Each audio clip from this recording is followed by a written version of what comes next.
ব্যবস্থা চালু করে তৎকালীন প্রধানমন্ত্রী বেগম খালেদা জিয়া সংবিধানে যে সংশোধনী এনেছিলেন, যে সংশোধনীর ভিত্তিতে বাংলাদেশের মানুষ 1996 সালে এবং 2001 সালে ভোট দেওয়ার সুযোগ পেয়েছিল। এই অন্তর্বর্তীকালীন ব্যবস্থা যেটা সংবিধানে সন্নিবেশিত করা হয়েছিল, সেটাকে চ্যালেঞ্জ করে প্রথমে একটা হাইকোর্টে রিট পিটিশন হয়, সেটি রিজেক্ট হয়ে যায়। পরবর্তীতে 3 সদস্যের হাইকোর্ট একটি বেঞ্চ সেই মামলাটি শুনে তারা রিজেক্ট করে দেয়। কিন্তু রিজেক্ট করলেও তারা সুপ্রিম কোর্টের আপিল বিভাগে আমাদের সংবিধানের 103 অনুচ্ছেদ অনুযায়ী আমরা এটাকে সার্টিফিকেট দেওয়া বলি যে একটা সাংবিধানিক প্রশ্ন জড়িত এবং সাংবিধানিক ব্যাখ্যার প্রয়োজন, সে কারণে সুপ্রিম কোর্টের আপিল বিভাগে আপিল আকারে এটি শুনানি হয়। তৎকালীন প্রধান বিচারপতি এবিএম খায়রুল হক, ওনার নেতৃত্বে 7 সদস্যের বেঞ্চ এই মামলাটি শুনানি করেন এবং বিচারপতি এবিএম খায়রুল হক সহ 4 জন বিচারপতি নির্দলীয় তত্ত্বাবধায়ক সরকার ব্যবস্থা সংবিধানে যে সংশোধনী করা হয়েছিল সেটিকে বাতিল ঘোষণা করেন। আর 3 জন বিচারপতি বলেন যে না, নির্দলীয় তত্ত্বাবধায়ক সরকার ব্যবস্থা বাংলাদেশের সংবিধানের যে মৌলিক কাঠামো এটাকে ভঙ্গ করে না, অর্থাৎ বাংলাদেশের গণতন্ত্রকে এগিয়ে নিয়ে যাওয়ার জন্য, গণতন্ত্রের বিকাশের জন্য নির্দলীয় তত্ত্বাবধায়ক সরকার ব্যবস্থার মাধ্যমে মানুষের ভোটাধিকার যে সুনিশ্চিত করা হয়েছে সেটাকে বরং শক্তিশালী করে। কিন্তু তা সত্ত্বেও যেহেতু আমাদের বাংলাদেশের বিদ্যমান সুপ্রিম কোর্টের বিধি এবং আইন মোতাবেক সংখ্যাগরিষ্ঠের ভিত্তিতে রায় নির্ধারিত হয়, সুতরাং 4 জন বিচারপতি জনাব এবিএম খায়রুল হকের নেতৃত্বাধীন যাদের সেটাই রায়, আর বাকি যে সংবিধানে রাখা দরকার সেটি আসলে রায়ের অংশ হিসেবে যায় না, কারণ তারা হচ্ছে সংখ্যালঘিষ্ঠ ভিউ, আমরা ইংরেজিতে বলি মাইনরিটি ভিউ। দীর্ঘদিন পরে এই রায়টির বিরুদ্ধে বিএনপির পক্ষ থেকে বিএনপি মহাসচিব জনাব মির্জা ফখরুল ইসলাম আলমগীর, সুজনের পক্ষে জনাব বদুল আলম মজুমদার এবং জামাত সহ আরও কয়েকজন সংগঠনের পক্ষ থেকে আপিল দায়ের করা হয়েছে। আজকে বিএনপির পক্ষ থেকে যে আপিল দায়ের করা হয়েছিল, আপিল দায়ের বলতে আমরা রিভিউ পিটিশন করেছিলাম পুনর্বিবেচনা, সেখান থেকে লিভ গ্রান্টিংয়ের পরে আপিল শুনানি হচ্ছে। আমি দ্বিতীয় দিনের মতো আমার যে যুক্তিতর্ক উপস্থাপন সে বিষয়টি আদালতের সামনে আমি শেষ করেছি এবং এই শেষের মাধ্যমে বিএনপির পক্ষ থেকে প্রাথমিকভাবে এবং আপিলকারীদের পক্ষ থেকে প্রাথমিকভাবে এই মামলার শুনানি শেষ হয়েছে। তবে আমি আদালতকে বলেছি যে আমার গত 2 দিনে দেওয়া যে সমস্ত যুক্তিতর্ক উপস্থাপন করেছি, নজির উপস্থাপন করেছি, মতামত দিয়েছি, সে বিষয়ে যদি আদালতের কোনো প্রশ্ন থাকে আমার কাছে জানার জন্য আমি আদালতের শুনানির সময় উপস্থিত থাকব, তারা এটি আমাকে জিজ্ঞেস করতে পারে। একইভাবে অন্যান্য যারা লয়ার ছিলেন তাদের ক্ষেত্রে সেটি প্রযোজ্য হবে। আদালত বলেছেন আজ দুপুর 12টায় রাষ্ট্রপক্ষে অ্যাটর্নি জেনারেলকে শুনবেন এবং রাষ্ট্রপক্ষের শুনানির পরেই এই মামলার শুনানি শেষ হবে। আজকে আমি আদালতকে যে কথাটাই বলেছি, একটা তুলনামূলক বিচার করেছি যে নির্দলীয় তত্ত্বাবধায়ক সরকার ব্যবস্থার পরিপ্রেক্ষিতে বাংলাদেশের সংবিধানে থাকার কারণে 1996 সালে, 2001 সালে এবং অনিয়মিতভাবে হলেও 2008 সালে মানুষ ভোট দিতে পেরেছে। আর সংবিধানে একথা অন্তর্ভুক্ত না থাকলেও রাজনৈতিক সমঝোতার ভিত্তিতে তত্ত্বাবধায়ক সরকার, যেটা বিচারপতি শাহাবুদ্দিন সাহেবের নেতৃত্বে গঠিত হয়েছিল, 1991 সালেও মানুষ বাংলাদেশে ফ্রি ফেয়ার ইলেকশন হয়েছে। আর আমি আদালতকে আজকে সুস্পষ্টভাবে বলেছি, সাংবাদিক বন্ধুরা আপনারা যারা উপস্থিত ছিলেন তারা প্রত্যেকেই শুনেছেন যে 2008 সালের পরে বাংলাদেশের মানুষ আর ভোট দিতে পারে নাই। আমি বলেছি বাংলাদেশের মানুষ ভোটকে উৎসব মুখর মনে করে, যেমনটি 2026 সালের ফেব্রুয়ারির মধ্যে অনুষ্ঠিতব্য নির্বাচনটি নিয়ে সারা দেশের মানুষের উৎসব এবং চাঞ্চল্য সৃষ্টি হয়েছে।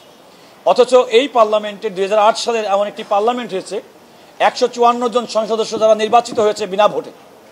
তো এই প্রত্যাশা তো বাংলাদেশের মানুষ নেই। আদালতকে আমি বলেছি যে বাংলাদেশে রাষ্ট্রের যে মালিকানা নাগরিকের, এই নাগরিকের মালিকানা নির্ধারিত হয় তার ভোটের মাধ্যমে।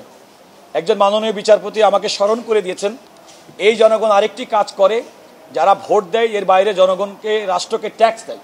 এই রাষ্ট্র পরিচালিত হয় সাধারণ মানুষ নাগরিকদের ট্যাক্সের পয়সা, কিন্তু তাদের রাষ্ট্রের মালিকানার কোনো অংশীদারিত্ব থাকে না। আমি আদালতকে বলেছি যে এই অংশীদারিত্বটা হওয়ার একমাত্র প্রমাণের একমাত্র মাধ্যম হচ্ছে আমার ভোট দিয়ে আমার নেতা নির্বাচন করা এবং অবাধ, সুষ্ঠু এবং নিরপেক্ষ নির্বাচন, এটা আমার মৌলিক দাবি। এবং নন পার্টি কেয়ারটেকার গভর্নমেন্ট, নির্দলীয় তত্ত্বাবধায়ক সরকার ব্যবস্থা হচ্ছে আমাদের সংবিধানের মৌলিক কাঠামো, গণতন্ত্রকে সমুন্নত করার জন্য। অতএব এই মৌলিক কাঠামো সংবিধানে সন্নিবেশিত ছিল।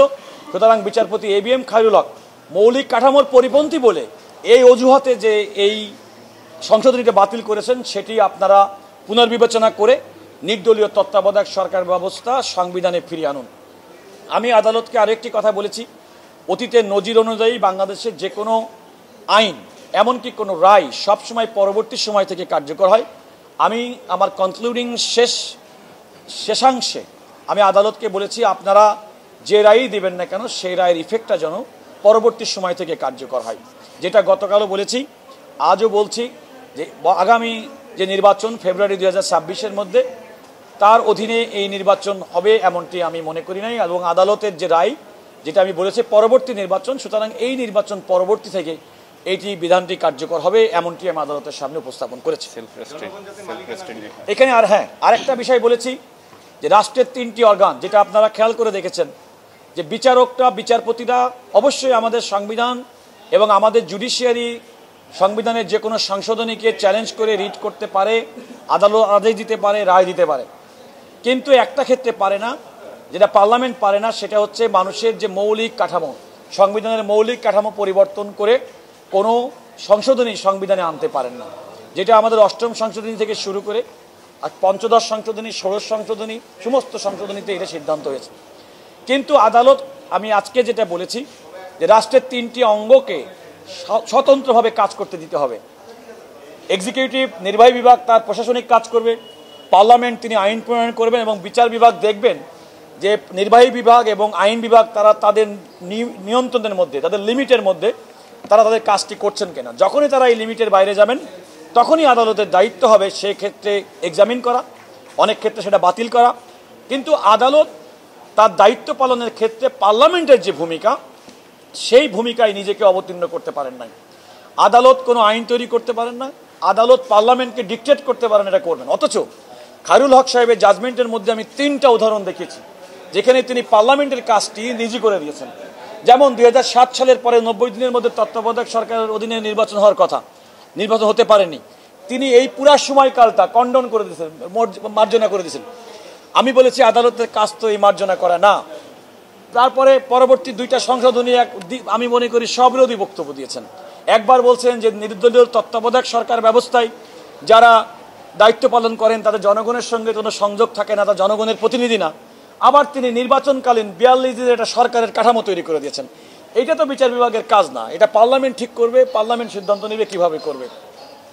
এরকম অনেকগুলো অসঙ্গতি তার রায়ের স্ববিরোধিতা, সেটা আমি আদালতকে দেখিয়ে আমি আদালতকে বলেছি বিচারপতি ABM খায়রুল হক সাহেবের রায়টা সম্পূর্ণভাবে বাতিল করে, আপনারা যদি এই আপিলটা অ্যালাউ করেন তাহলে এটা সম্পূর্ণভাবে বাতিল করে আপনারা যেটা রায় দিবেন আমাদের সংবিধানের 105 অনুচ্ছেদ, আমাদের সুপ্রিম কোর্টের আপিল বিভাগের রুলস 1988 এবং আমাদের দেওয়ানি কার্যবিধি মোতাবেক সেটি হবে চূড়ান্ত রায়। অর্থাৎ আমি আপনাদেরকে বলতে পারি, আজকে যদি আদালত যদি এই আপিলটা অ্যালাউ করেন, অর্থাৎ আমাদের এই আর্গুমেন্টগুলো যদি গ্রহণ করেন, তাহলে বিচারপতি ABM খায়রুল হক সাহেবের দেওয়া নির্দলীয় তত্ত্বাবধায়ক সরকার ব্যবস্থা বাতিল করে দেওয়ার রায় সেটা বাতিল হয়ে যাবে এবং নির্দলীয় তত্ত্বাবধায়ক সরকার ব্যবস্থা আমাদের সংবিধানে পুনরুজ্জীবিত হবে।